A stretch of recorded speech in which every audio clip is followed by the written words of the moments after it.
Never Hip a Lame podcast. 2019, you know what I'm saying, after having like different management situations and shit like for a few years going on, 2019 I was like officially a free agent for real, like on the managing side of shit. And I was just like, man, it's been a long time that I really just did what I wanted. I kind of was just taking everybody's advice and just, you know, following protocol. Like, all right, they coming up with the plan, I'm gonna go with it. But you know, as an artist, it's like, you know what you're supposed to be doing. You know, like, nah, this ain't what I'm supposed to be doing right now.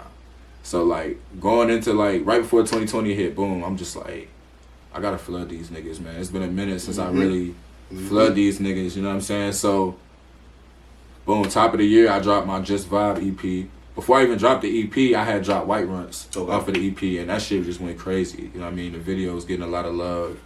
And, you know, the EP is already fucking done. Like, I'm already knowing what I'm sitting on. But I knew White Runts was just that shit. So I was just like, I'm just going to drop the video and make niggas wait until this shit drop to go hit, hit a single. You know what I'm saying? So I did that, and that just kicked the year off, bro. Like, shit just was crazy. At the very top of the year, I ended up dropping Just Vibe Part 2 on my birthday, May 18th that year. You know, Lord Fubu, shout out Lord Fubu, he produced both of them EPs. And them shits just was getting a lot of love, man. And then, like, in the midst of all of that, fuck around, I shoot a video for Curious, drop Curious, and Pusha T ends up premiering it. You know what I'm saying? That shit was huge. Like, that definitely is probably, as of now, one of my, like, top accomplishments. Okay. You know what I mean? Because it's Pusha T. Yeah, I mean, listen. And I'm from Virginia. Yeah, so that hits home, honestly. Yeah, it was a full circle moment, man. And I remember I seen Pusha T at MacArthur Mall in Norfolk, because I lived in Norfolk before too. I remember seeing him with Virginia, with his wife. You know what I'm saying? Like, I remember seeing him and like just being young as hell. Like, oh, what's up, Pusha? And like, the nigga just was like, what's good? Da, da, da, da. And that shit stuck with me. Like, oh, he not no Hollywood nigga. Okay, cool. And then I met Malice like a couple years after that. While I had a show at A3C, me and my nigga Tokyo Trans, we run into him, and we was doing, at the time, I think we was about to do a documentary with Play Cloths or some shit like that. So that's they shit, you know what I mean? They started that. So we telling Malice like, yo, they got us in this Play Cloths documentary, fuck with us, da da da da. And it was just showing hella love, taking mad pictures, talking to us and shit. Like, it was cool, man. So that was just full circle for me. Like, damn, like, I done met both of these niggas, and now Pusha premiering my fucking video through his label at that. So it was huge. I mean, I think honestly it goes back to, like we said earlier, like that pullback, that, you know, seeing and that recognition, it makes you want to keep going. It makes you want to perfect it. Just to know, like, some of the people you grew up with are recognizing you. You know, just a small, you know, feature or whatever, just things that it opens the door, because then it's like, you could go back later and really get something popping and be like, oh yeah, I remember when I did that for you. Boom, I got you with this. Or they put you in a room where it's like, hey, that person, you gotta tap in with that because it fetches your style. So, that right there, I think, honestly, truly is the driving force, and you should always keep that with you, to keep going and keep saying that, because you are getting that love that a lot of people either A, will make you believe they have, or B, are still coveting so heavy because they're not getting those looks with that. So it's definitely a driving force. I'm not gonna lie, man. Like, I'm like, before I get too off topic, like, I'm a hungry dude. Like, I'm real driven. You know what I'm saying?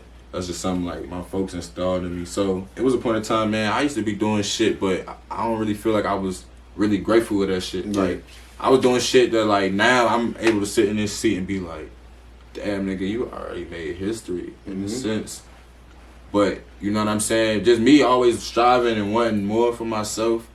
It's like, I would do one thing and be on to the next, the next. So one thing I can say over the years, like, I'm kind of being more, like, appreciative of myself. Like, as crazy as that sounds, but I'm just like, it's a true thing. A lot of people don't. Now I'm sitting back like, damn, you a bad motherfucker. Like, if motherfuckers thought I was feeling like that before, you done messed up. I think now I'm really sitting back like, damn, nigga, you going off. Like, my latest project, Lord Malone, you know what I'm saying? I dropped that after the Just Vibe EPs came out. And, like, even with the release of that, like... You know that's an iconic cover, right? Thank you, bro. My man Seif God painted that, the Lord Malone cover. Yeah, that's a good cover. You that's one thing. You have very eye-popping covers in the way that you choose that. Thank you. And that's one of the things for me draws me into a project just to see a visual, and then it's like if your music matches the cover you've given me, it ties it all in for me. But I about to say usually I make the music first, so it's like it's like a formula. Like I'll make the music, you know what I'm saying, and once it's done, and I like sync with it, got it in order and shit. Yeah. I get an overall vibe for it, and you know what I'm saying. That's usually like normally I come up with the title by the middle of the project, whatever feeling I'm getting for it. That's when I normally get the project. Like No-Malice came about because it was just like, bro, I'm really like, you know, I'm a God-fearing man, but when it comes to this craft, this profession, this sport, I'm really like, I really feel like I'm elite. You know what I'm saying? And it was just a feeling at that time, like, just like, bro, like, I can't be stopped. Like, this is just my time. I feel it. Like, you know what I'm saying? Fresh off of Pusha T premiering the video, it was just like, man, Lord Malone, this is just what it is. That's why I ain't even rushing to drop another full length right now, because I'm letting that bitch ride out. I feel like niggas gotta hear that. I done dropped several videos off of it. Yeah. You know what I'm saying? And the shit's. And I think there's something to be said with that, because sometimes there's one thing that we don't do now is, even consumers, we don't live with enough stuff. We honestly hear something, we'll like it for, you know, whenever the next thing come out, and then we'll forget. And then, you know, when they do these lists at the end of the year, when they do these things, we'll be like, oh yeah, but that came out. And then it's like, people get overlooked for that. But the best way to do that is to have people live with projects, to have people really sit with them. And in a lot of ways, it makes them want to hear what you're gonna do after that, because they start to get into that groove of like, damn, you make them miss you. Hey, like he ain't dropped nothing in about a couple. And crazy enough, they'll start missing you 2-3 weeks after your project. If it's that dope, they'll start wanting to want more. So that's one of the things where I think you really do a good job with it, because there's a fine line to play with that. You got to know when to drop it. You also got to know when to hold it.